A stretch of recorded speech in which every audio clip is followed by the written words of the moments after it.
The film begins with a lively party where a teenager named Cole is on a quest to find his younger brother, Duckett, amid the crowded house. Upon learning that Duckett is behaving recklessly, Cole locates him in a locked room, breaks the door open and discovers a shirtless and injured Duckett muttering to himself. Concerned, Cole attempts to bring his brother home. However, when he notices people recording the incident on their phones, Cole becomes upset and urges them to stop.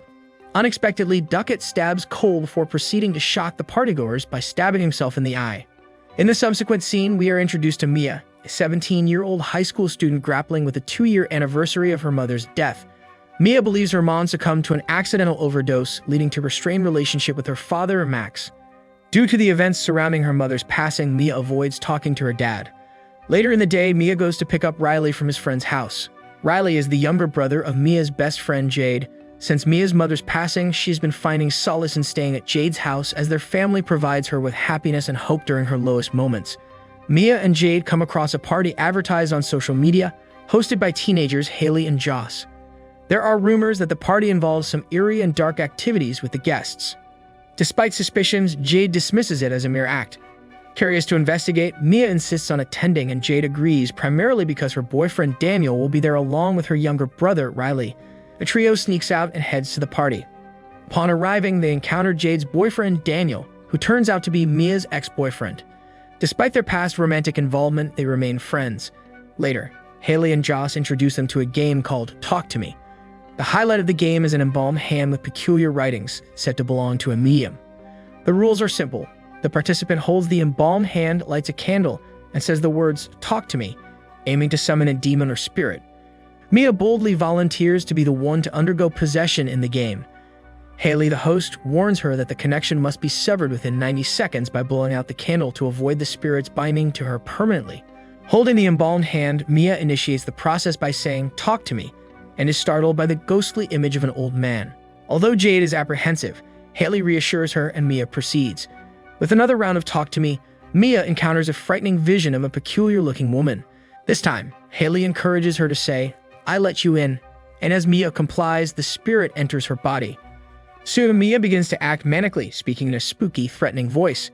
Pointing at Jade's younger brother, Riley, she ominously declares, "They really like you." The door opens by itself, and at the 83-second mark, Joss attempts to pull Mia away from the hand. The demon, resisting, warns Riley to run. Despite going slightly over the 92-second mark, Haley and Joss successfully disconnect Mia from the spirit. Later that night, Riley approaches Mia, inquiring about her experience of being possessed. Mia expresses that it felt amazing, as she could hear, see, and feel everything, smiling as she recounts the encounter. Enjoying the experience, Mia's enthusiasm prompts Jade's boyfriend, Daniel, to express his interest in trying it out. Haley agrees to Jade's request, and they plan to conduct the ritual at Jade's house that night. Daniel takes the lead by positioning himself in front of the embalmed hand and reciting the required phrases, leading to his possession. The situation takes a disturbing turn as the entity insults Jade, exhibiting sexually suggestive behavior, even involving Jade's dog.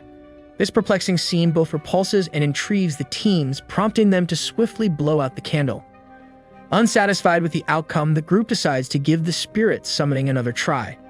Fortunately, Jade's mom, Sue, is out for the night, allowing them to proceed with the unsettling experiment. When Riley expresses his desire to participate, Jade refuses due to the perceived danger, leading to an argument between Jade and Riley. Jade momentarily leaves the room, and during her absence, Riley pleads with Mia for a chance to participate. Mia agrees, setting a shorter time limit of 50 seconds. Excited, Riley follows the procedure, reciting the necessary phrases while Haley sets the timer. Unexpectedly, Riley becomes possessed, seemingly by Mia's deceased mother, intensifying the atmosphere.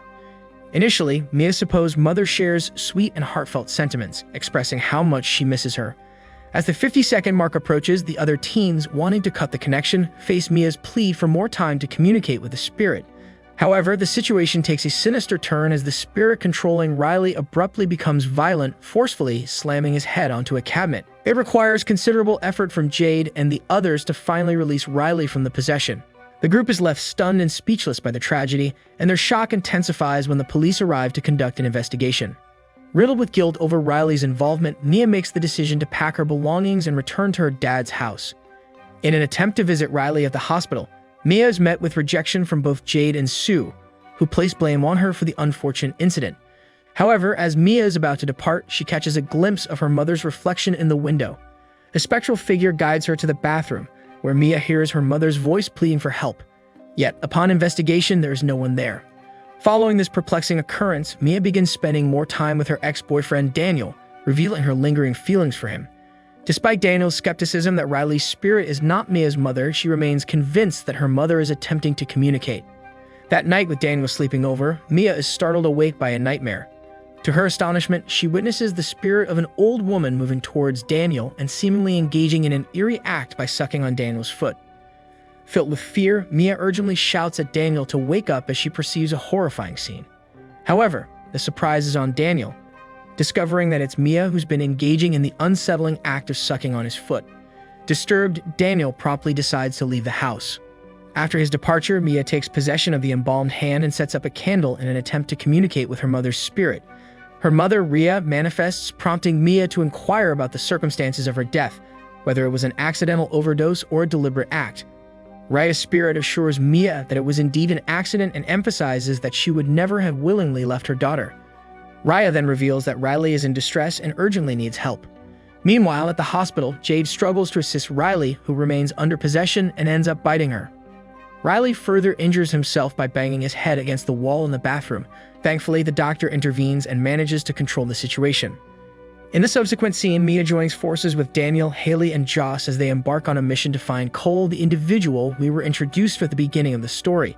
They then encounter Cole, who holds Joss responsible for consistently involving Duckett, his deceased brother, and playing the demonic hand. Cole explains that the longer the spirits inhabit Riley, the weaker they become.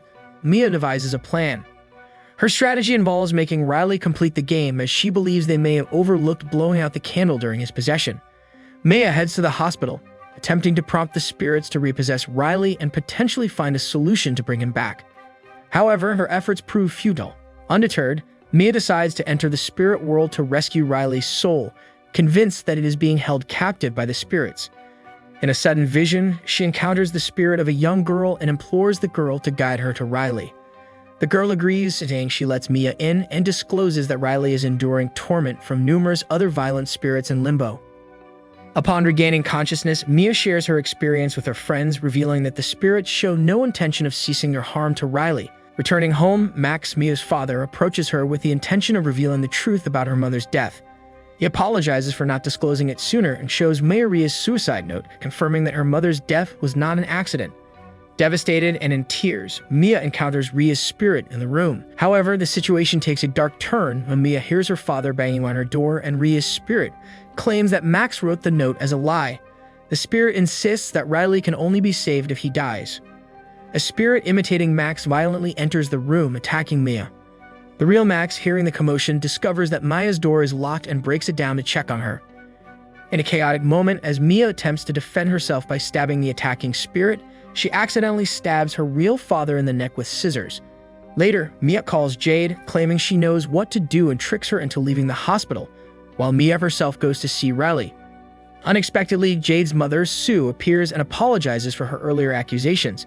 Sue reassures Mia that she was never to blame for Riley's condition and allows Mia a moment alone with him. Increasingly influenced by the demonic spirits, Mia becomes convinced that the only way to save Riley is by ending his life, believing it will alleviate his suffering. She attempts to carry out this dark act with a pair of scissors, but ultimately cannot bring herself to go through with it. Meanwhile, Jade, arriving at Mia's house, discovers her father in critical condition, but finds no trace of Mia. In a panic, Jade calls for an ambulance and informs her mother about the danger Mia poses to Riley. Sue rushes to Riley's hospital room, only to find that her son has left with Mia. Upon returning to the hospital, Jade spots Mia pushing Riley in a wheelchair from a distance and quickly follows them. Mia leads Riley to the side of a busy highway with the intention of ending his suffering. In her hallucination, Riley appears as an old, decaying spirit, and Raya's spirit attempts to convince Mia to push him into oncoming traffic, whispering that she is proud of her and that she is doing the right thing. Succumbing to this influence, Mia removes her hands from Riley's wheelchair, causing an incoming car to collide with an unseen obstacle on the road. The scene then shifts, revealing Mia lying in the middle of the road, appearing as though she was the one hit by the car and badly injured. Upon regaining consciousness on the street, Mia observes Jade caring for Riley by the roadside. Suddenly, she finds herself back in the hospital, but everything feels peculiar and surreal. Riley appears to have completely recovered, leaving with Jade and Sue. However, as Mia attempts to follow them, nobody can hear her. In the pitch-black emptiness, Mia suddenly discerns a faint glimmer of light. Intrigued, she moves towards it, discovering a candle with a hand extending from it. As she reaches for the hand, a sudden transformation occurs. Mia finds herself in an entirely different location amidst a party. Individual holding her hand looks at her in astonishment before uttering the words, "I let you in." It becomes apparent that Mia is now part of the hand game, but in her deceased state, she has become the spirit. And that concludes the movie. Make sure to subscribe and hit the like button for more future videos. If you enjoyed this recap, check out one of these.